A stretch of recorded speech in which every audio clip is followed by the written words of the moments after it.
नमस्कार, आप देख रहे हैं नया बिहार न्यूज़। लोक जनशक्ति पार्टी रामविलास के राष्ट्रीय अध्यक्ष चिराग पासवान जी दिनांक 15 फरवरी को मुजफ्फरपुर के कांटी में पहुंचे, जहां रोहित की हत्या गोली मारकर कर दी गई थी। वो परिजनों से मिले और उन्होंने बिहार सरकार पे बहुत सारे प्रश्न उठाए। उन्होंने कहा कि बिहार सरकार में अपराधी बेलगाम हो गए हैं, रोज़ हत्याएं हो रही हैं। आदमी सुबह उठ के जब उठता है तो देखता है कि बिहार में 10-15 हत्याएं हो गई हैं।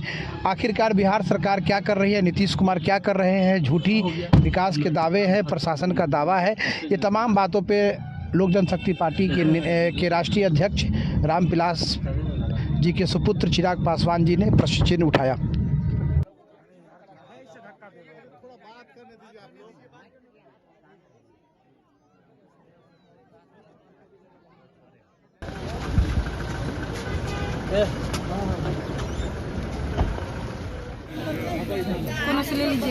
मोबाइल में नहीं, दिल में बसाइए। अरे लाइए आप अपना हाथ। जमीन भी हरास है, बहुत सारे लोगों का जमीन हरास है। तो अब इन लोगों के जमीन में से कटता था तो लोग पैसा लेता था, तो टेंडर हो गया। तो जिसके नाम पे टेंडर है वो रसीद काटेगा, उसी को पैसा मिलेगा। तो ये लोग कहा कि नहीं भैया, हम लोग काट के बेचते थे, ये फ्री चीज़ था, हम लोग अपने जिसके जमीन में से कटता तो उसको पैसा मिलता था। वही सिस्टम आप स्टार्ट कीजिए। तो इसी के आलोक में ये लोग अपना धरना पर बैठे थे कि ये टेंडर वर्क बंद करे, क्योंकि टेंडर वर्क होने से तो जो माफिया है, यहाँ के प्रेजेंट विधायक हैं, बिहार सरकार में मंत्री हैं, तो वो तो उनको फायदा हो रहा था, उन्हीं को मिल गया था टेंडर, फायदा भी उन्हीं को हो रहा था। अब इसमें जो मर्डर हुआ भैया, उसके आए दिन सुबह जब तक कोई सोकर उठता है तब तक बिहार में 2-3 हत्याएं बिहार के विभिन्न जिलों में घटित हो गई होती हैं। ऐसे में जहां एक तरफ मुख्यमंत्री नीतीश कुमार जी, जो कि प्रदेश के गृह मंत्री भी हैं, उनकी कानून व्यवस्था पर सवाल उठता है, तो वहीं स्थानीय प्रशासन भी सवालों के घेरे में आता है। मैं जब आज यहाँ काठी में आया हूँ और यहाँ की जिस तरीके से घटना, एक 19-20 साल के जवान युवक की गोली मारकर हत्या कर दी जाती है, और उसमें जिस तरीके से प्रशासन का उदासीन रवैया देखने को मिलता है, स्थानीय ग्रामीणों के द्वारा जिन लोगों को पकड़ा दिया गया वो तो पकड़ में आ गए, पर उसके अलावा जो मुख्य आरोपी है, जो जिम्मेदारी बनती हो, भैया 9 तारीख की ये घटना है, आज लगभग हफ्ता 8 दिन होने को आया इस घटना को।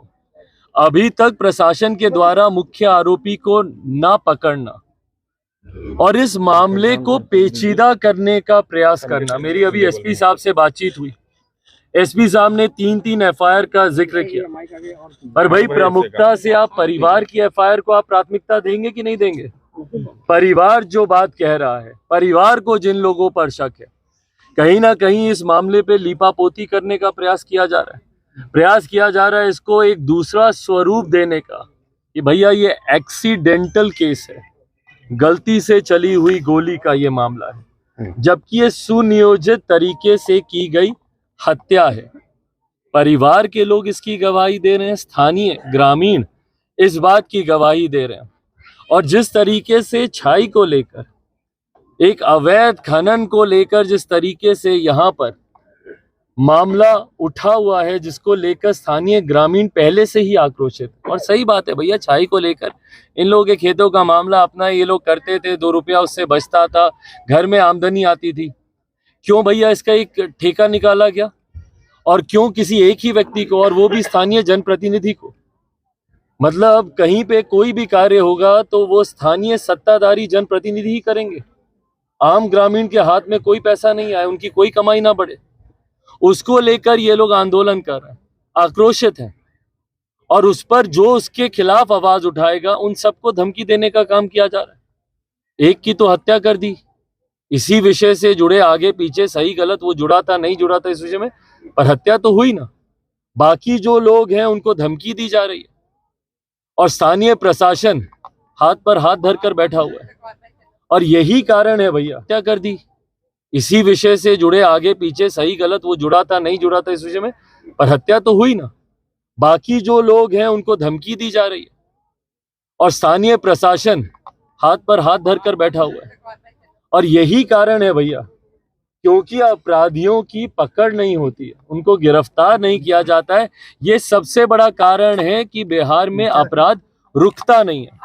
कल मुख्यमंत्री नीतीश कुमार जी आए थे ना भैया, समाधान यात्रा पर निकले हुए हैं, है कोई समाधान उनके पास हो रही इन हत्याओं का?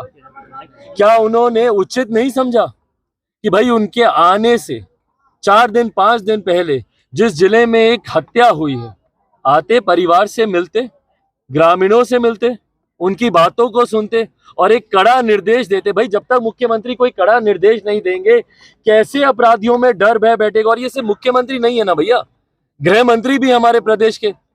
और जब तक आप किसी पीड़ित परिवार से मिलिएगा नहीं तो अपराधियों को कैसे संदेश जाएगा?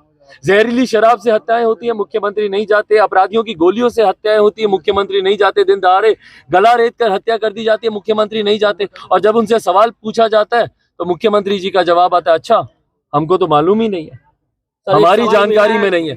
ये दर्शाता है कि मुख्यमंत्री नीतीश कुमार जी और उनके प्रशासन का संरक्षण प्राप्त है। और खास तौर पर जब जांच की आंच स्थानीय सत्ताधारी जनप्रतिनिधि के प्रति अगर उठती है तो भैया उनको तो संरक्षित करेंगे ही मुख्यमंत्री। इनके अधिकारी